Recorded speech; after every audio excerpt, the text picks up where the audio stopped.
एकच भेट, निर्णय थेट. सादर आहे नाशिकचा सर्वात मोठा क्रेडाई नाशिक प्रॉपर्टी एक्सपो 26 ते 30 October Thakkar dome city centre mall जवळ नाशिक।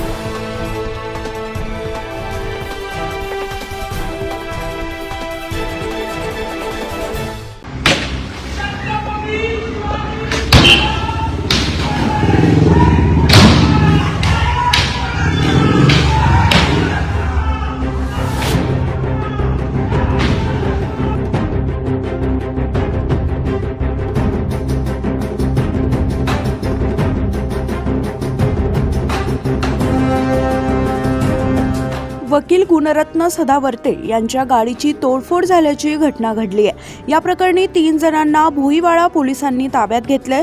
सदावर्तेंच्या गाडीची तोडफोड करणारे मराठा क्रांती मोर्चाचे कार्यकर्ते असल्याचा आरोप होतोय। संशयितांनी गाडीची तोडफोड करताना जोरदार घोषणाबाजीही केली आहे। सदावर्तेंच्या परळ येथील क्रिस्टल टॉवर मध्ये असणाऱ्या घराबाहेर त्यांची गाडी उभी होती, तिथेच त्यांच्या गाडीची तोडफोड करण्यात आली आहे। तसेच मला वारंवार धमक्या येत आहेत असा दावाही वकील गुणरत्न सदावर्ते यांनी केलाय। मराठा आंदोलकांनी त्यांची गाडी फोडली असून या प्रकरणी मनोज जरांगे पाटील यांना अटक करण्याची मागणी सदावर्ते यांनी केली आहे।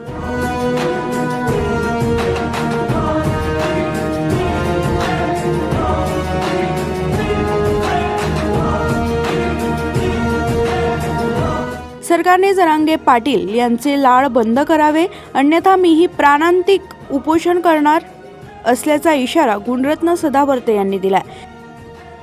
मला हल्लेखोरांना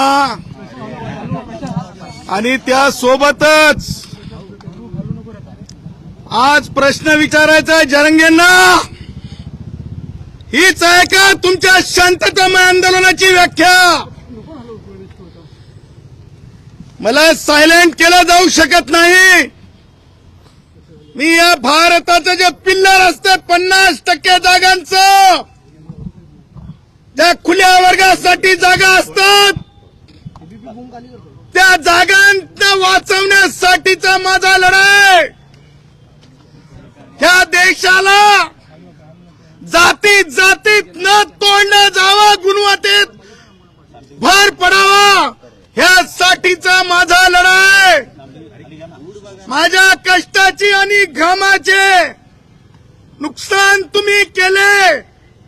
यापूर्वी 32 पोलीस अधिकाऱ्यांना, कर्मचाऱ्यांना नाहक मारहाण केली।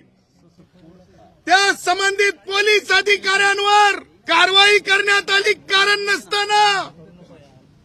त्यानंतर मला अनेक प्रकारच्या धमक्या दिल्या जात होत्या। त्या धमक्यांचं प्रारूप मला तुम्हाला सांगायचंय। ब्रेवरी अवॉर्ड ज्या माझ्या मुलीला आहे झेनला, मागच्या 8 दिवसापासून माझी झेन शाळेत जात नाहीये, कारण झेनला सुद्धा मारण्याच्या आणि जयश्री पाटलांना सुद्धा उचलून नेण्या इतपत धमक्या आहेत। ज्या माणसामुळे पोलीस दारातीर्थ पडले, अशा जरंगेला तातडीने अटक करा, मुसक्या बांधा, कारवाई करा।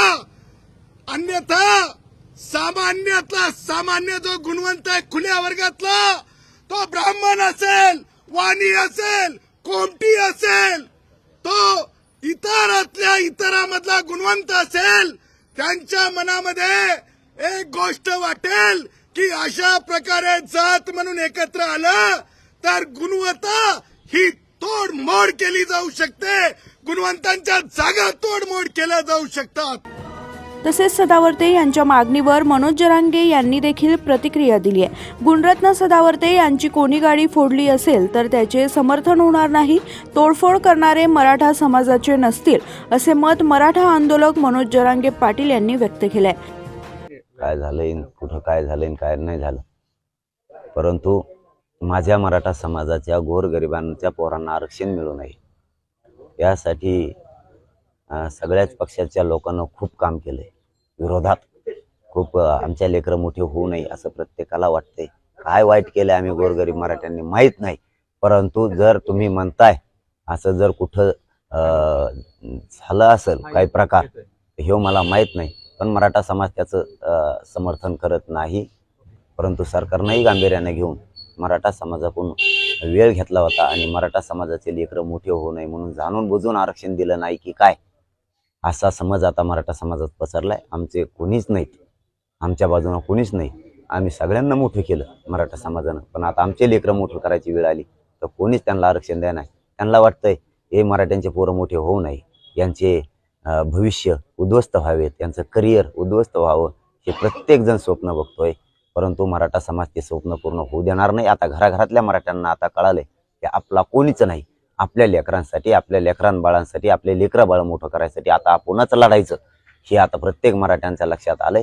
त्यामुळे तुम्ही म्हणताय ते काय प्रकार आहे ते काय मला माहीत नाही. मी आत्ताच उठलोय, मला माहीत नाही. परंतु आम्ही मराठा समाज त्याचं समर्थन करत नाही. मराठा समाज राज्यभर शांततेत आंदोलनं करत राहणार. दरम्यान मराठा आरक्षण प्रश्न आता पुन्हा पेटला असून राज्यात जागोजागी आंदोलन होत आहेत. जरांगे पाटील यांनी पुन्हा एकदा उपोषणाला सुरुवात केली आहे. 9 न्यूज महाराष्ट्र ब्युरो, नाशिक.